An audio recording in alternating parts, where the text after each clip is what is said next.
बिस्मिल्लाहिर्रहमानिर्रहीम। आज autonomic nervous system पढ़ते हैं। तो सबसे पहली बात यह है ना कि हमारे जो इंटरनल ऑर्गन्स होते हैं उनको दो चीज़ों ने सप्लाई किए होते हैं।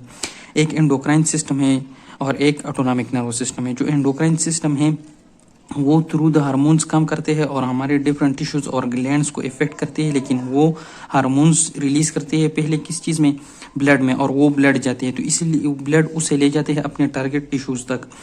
तो ये जो होता है ये स्लो होता है, जबकि जो ऑटोनॉमिक नर्वस सिस्टम है वो इलेक्ट्रिक करंट इम्पल्स के जरिए काम करता है, तो इसलिए वो फास्ट होते हैं, वो न्यूरोट्रांसमीटर की के जरिए से अपना काम चलाते हैं। अब ये जो ऑटोनॉमिक नर्वस सिस्टम है इसमें सोमेटिक नर्वस सिस्टम की तरह ही उसी तरह ही होती है, जिस तरह की different visceral receptor, internal organ के रिसेप्टर्स जिसमें पेन रिसेप्टर्स आते हैं, ऑस्मो रिसेप्टर्स आ जाते हैं, बेरो receptor, chemo receptor for oxygen H2 वगैरह, यहाँ से इंफॉर्मेशन ले जाते हैं सेंसरी इंफॉर्मेशन कहाँ तक, ऑटोनॉमिक नर्वस सिस्टम तक। तो ये जो न्यूरॉन्स ले जाएंगे उसको हम बोलेंगे एफेरेंट न्यूरॉन्स और इनके फाइबर्स को एफेरेंट फाइबर्स कहेंगे। फिर ऑटोनॉमिक नर्वस सिस्टम की जो सेंटर्स है वहाँ पर क्या होंगे, एंटर न्यूरॉन होंगे, वो इन इंफॉर्मेशन का इंटीग्रेशन करेंगे और फिर उसके मुताबिक एक सूटेबल रिस्पांस प्रोवाइड करेंगे।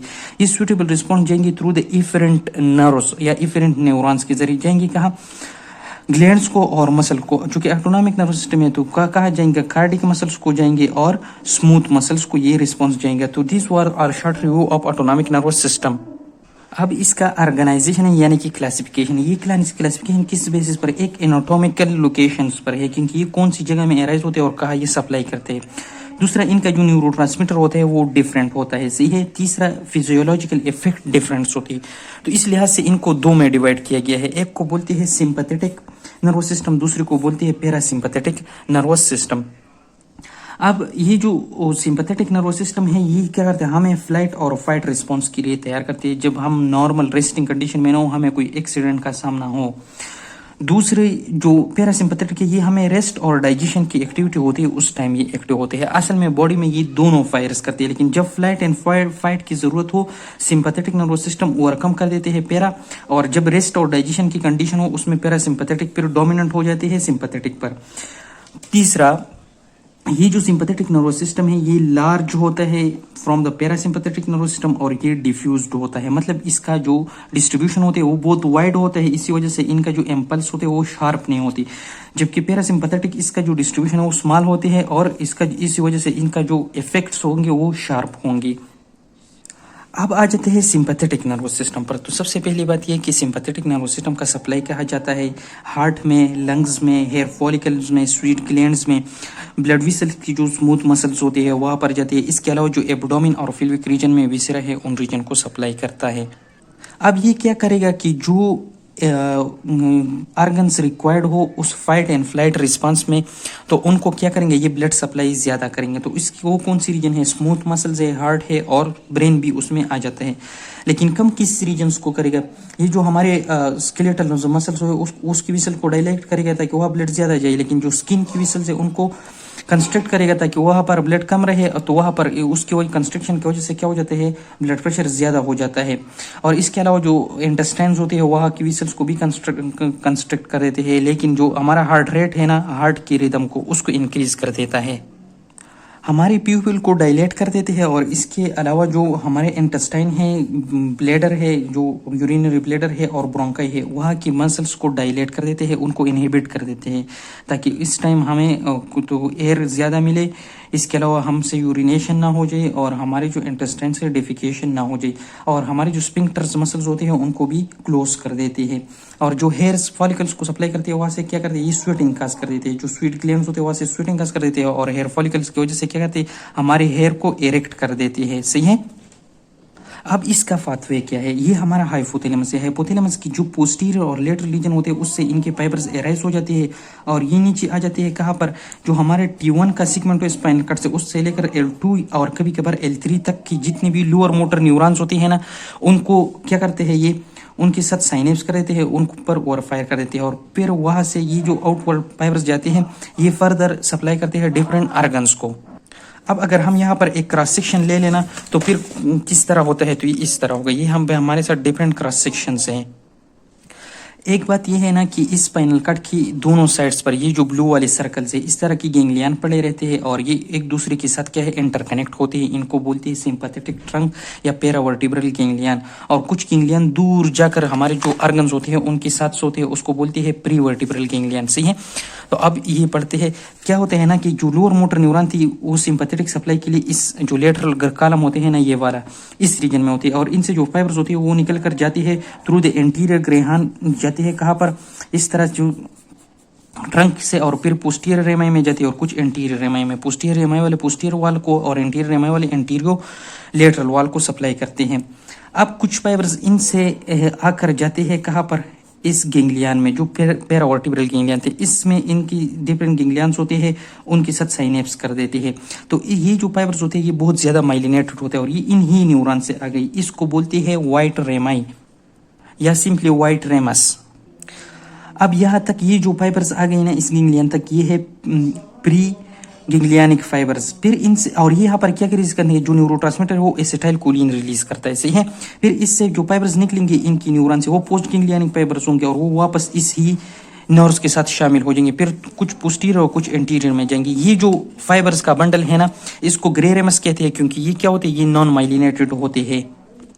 अब इस गैंग्लियन से कुछ नर्व्स जाकर डायरेक्टली जो सुपीरियर सर्वाइकल रीजन की गैंग्लियन में उसमें जाते हैं और वहां से के नर्व से शामिल होकर बाहर निकलते हैं, क्योंकि वहां पर भी इसी तरह होगा।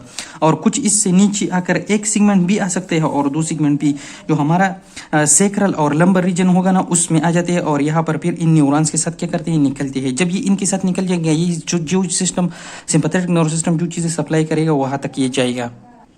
तो अब ये जो ऊपर गई और नीचे गई ना, ये भी किस चीज में आएगा, ये भी ग्रे रेमस में आएगा और ये भी नॉन माइलिनेटेड होंगे। अब इसी तरह ही एक और कुछ और फाइबर्स जो होते हैं वो इसी तरह ही निकल कर आ जाते हैं इसी तरह और इन्हीं गैंग्लियन में आ जाते हैं, लेकिन इसमें साइनेप्स नहीं करती, मतलब कि फिर भी वो प्री गैंग्लियनिक फाइबर्स होते हैं। और यहाँ ये तो पोस्ट गैंग्लियनिक थे और वहां से ही निकल कर जाते हैं।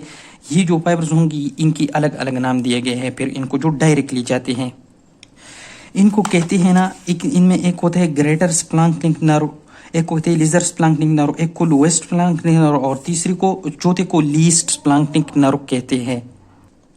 अब इस जो ग्रेटर स्प्लैंक्टिक नर्व होगी ना इसके फाइबर्स कहाँ से एराइज होंगे, T1 से लेकर T9 तक जो जितने पैरावर्टिब्रल गैंग्लियन होंगे उससे फाइबर्स एराइज होंगे और ये जाएंगे कहाँ पर, ये यहाँ पर एक फ्लेक्सिस बनाएंगे जिसको बोलेंगे रीनल फ्लेक्सिस, दूसरी जगह में बनाएंगे जिसको बोलते हैं सीलिक प्रेसिस और तीसरी जाएगा ये कहाँ पर, ये जो हमारा सुपर रीनल मेड्यूला का ग्लैंड है वहां तक जाएगा।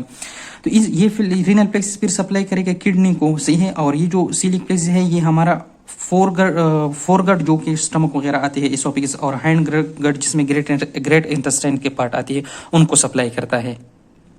अब ये जो लोएस्ट वाला है ना ये भी T12 गैंग्लियन है उससे एराइज होता है और इसके फाइबर्स भी जाकर रीनल प्लेक्सिस को ज्वाइन कर देती है। सही है। फिर आगे ये लेजर स्प्लैंक्टिक नर्व ये भी T12 और T10 और T12 तक की जो कि गैंग्लियन है ना उससे एराइज हो जाती है और ये भी जाकर क्या करते हैं, जो सीलिक प्लेक्सिस होते हैं उसको ज्वाइन कर देते हैं। अब इनको जितने भी फाइबर्स आ रहे थे ये सारे के सारे प्री थे, लेकिन इन फ्लेक्सिस से बाद में जो फाइबर्स जाएंगे वो पोस्ट गैंग्लियनिक फाइबर्स होंगे। अब दूसरी बात, ये जितने भी चारों नर्व्स हैं ना ये क्या करते हैं, ये डायफ्राम को पियर्स करके उससे पास हो जाते हैं और हमारे पेल्विक कैविटी में आकर फिर इन रीजन्स को सप्लाई कर देते हैं। और जो इस सुप्रा मेड्यूलरी रीजन में आ गया ना इसकी जो एग्जाम्स हो इससे एग्जाम्स नहीं निकलती। सही है। इनकी एग्जाम्स जो होते हैं वो खत्म होती है, इसमें जो न्यूरॉन्स होती है इससे दो चीज़ें निकल जाती है, एक एपिनेफ्रिन और दूसरा नॉन एपिनेफ्रिन का सब्सटेंसेस निकल जाते हैं और ये जगह फिर एक्ट करते हैं एज अ न्यूरोट्रांसमीटर एक्ट करते हैं ये दोनों सब्सटेंस। अब दूसरी बात यह है कि प्री गैंग्लियनिक फाइबर्स कम होती है पोस्ट से, इनका रेशो होता है 1:10, मतलब अगर एक प्री गैंग्लियनिक फाइबर्स होगा हमारे बॉडी में तो 10 जो होंगे पोस्ट गैंग्लियनिक फाइबर्स होंगे। अब जिस तरह हमने डिस्कस किया कि एफरेंट फाइबर्स आएंगे, कुछ एफरेंट फाइबर इस तरह आकर इस जो होते हैं गैंग्लियन में आ जाती है, फिर इससे पास होकर जाती है as a white rami through the posterior root ganglion, वहां पर इसका एक और गैंग्लियन हो तो पोस्टीरियर रूट जाते हैं।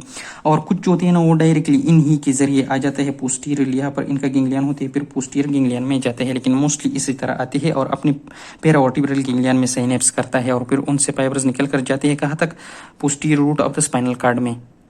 अब फिर ये सिंपैथेटिक ट्रंक डिस्कस किया, तो ये जिस तरह मैंने बनाई, ये एक गैंग्लियन होती है और इनका एक दूसरे के साथ कनेक्शन होते हैं।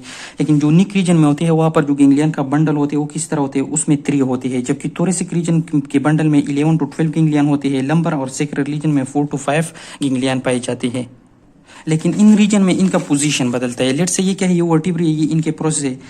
तो जो हमारा निक की रीजन होगा ना, उसमें क्या होता है कि ये जो गैंग्ली एक ट्रंक होता है, ये इस तरह एंटीरियर टू ट्रांसवर्स प्रोसेस इस तरह पाया जाता है। सही है। अब जब थोरेक्स में आ जाते हैं तो यहाँ पर क्या आता है, रिब आता है, उसका हेड होता है यहाँ पर, तो इस तरह थोड़ा लेटरल आकर उस रिब की हेड की एंटीरियर हो जाती है। और जब नीचे लंबर वाला रीजन आ जाते हैं तो ये इस बॉडी की साइड्स पर आ जाती है। इस तरह एक टर्न ले लेते हैं।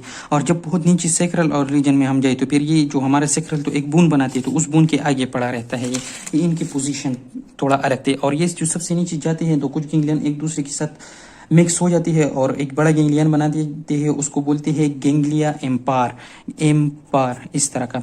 तो ये अब यहाँ तक हमारे सिंपैथेटिक का पार्ट खत्म होके अगले में पैरासिम्पैथेटिक पढ़ेंगे। अल्लाह हाफिज़।